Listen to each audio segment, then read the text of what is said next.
Deux rencontres étaient à l'affiche dans le groupe B de la deuxième journée du tournoi de l'UFOA-B que le Niger abrite. La première rencontre de la journée du mardi 10 mai a mis aux prises la Côte d'Ivoire au Togo. Après ces 3 points engrangés face au Niger, les éléphantaux de la Côte d'Ivoire ont confirmé leur suprématie dans cette rencontre. Les garçons de Lassina Dao, dès l'entame du match, prennent les commandes de la rencontre en se créant les premières occasions intéressantes dans l'entrejeu. De la Côte d'Ivoire, Seydou Traoré s'applique dans son geste et ouvre le score pour les siens. Les Togolais tentent de revenir à la marque, mais face aux coéquipiers de Doumbia, Arafat, les choses semblent être compliquées. Justement compliquées, à la reprise, les éléphantaux se créent plus de brèches. Seydou Traoré, d'une frappe, corse l'addition à la 74e.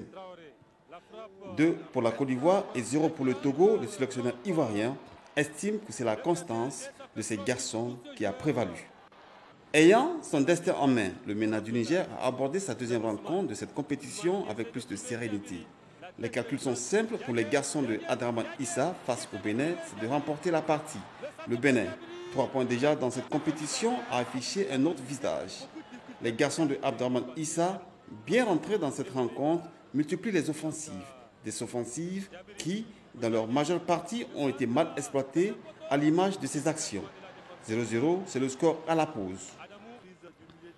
À la reprise, l'équipe du Niger accentue le pressing haut, mais les Béninois, bien en place dans tous les compartiments, récupèrent facilement le cuir et se retrouvent devant le portier nigérien qui a su faire face aux assauts des écureuils juniors.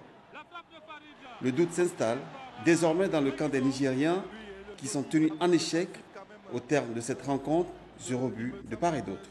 Dans le groupe B, le Burkina Faso, pour sa première apparition, a joué son va-tout face au Super Eagles Junior du Nigeria. Victorieux du Ghana lors de la première journée, le Nigeria s'est vu rattraper au score par les étalons juniors.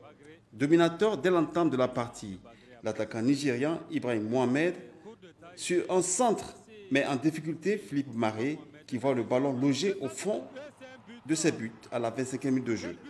Le Nigeria se fait découvrir davantage en monopolisant le jeu tout au long de la première partie. Au retour des vestiaires, les Burkinabés reviennent dans la rencontre. Plus déterminés et entreprenants, les garçons de Ibrahim Traoré obtiennent un penalty. Abdelrachid Zagré prend son destin en main et prend en contre-pied le portier nigérian, égalise pour les siens à la 60e minute de jeu. 1-1. Quelques minutes plus tard, le gardien burkinabé concède un penalty. Mohamed Yaya du Nigeria transforme son tir. 2-1. Rentré en cours de jeu, Irie Bikalou profite de la fatigue acculée par les garçons de l'Adambosso du plat du pied, justifie son entrée en ramenant les étalons à égalité. 2-2. Les dernières journées de cette compétition sont prévues le 13 et le 14 mai. Ainsi, dans le groupe A, le Niger sera face au Togo, au stade général Séni Kountché, et le Bénin croisera le fer avec la Côte d'Ivoire le 13 mai au stade municipal de Niamey. En ce qui concerne le groupe B, le Ghana jouera le Burkina Faso au stade général Séni Kountché le 14 mai prochain.